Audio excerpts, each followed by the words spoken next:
Butter beans கிரேவிக்கு பேனில் 3 table spoon எண்ணெய் சேர்த்துக்கலாங்க.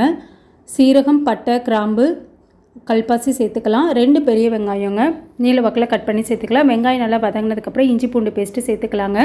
2 தக்காளி நல்லா பழமாக அரைச்சி சேர்த்துக்கோங்க. கொஞ்சமாக புதினா கொத்தமல்லி சேர்த்துட்டு மஞ்சத்தூள், மிளகாத்தூள், காஷ்மீரி மிளகாத்தூள், கரம் மசாலா, சிக்கன் மசாலா சேர்த்துட்டு தேவையான அளவு உப்பும் சேர்த்துக்கலாங்க.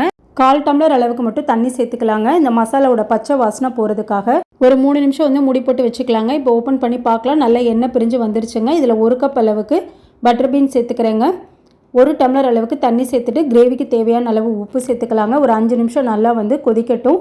கிரேவிக்கு தேங்காய், கசகசா, கேஷ்யூநட் சேர்த்துட்டு அரைச்சி எடுத்து வச்சுக்கிறதையும் சேர்த்துக்கலாங்க.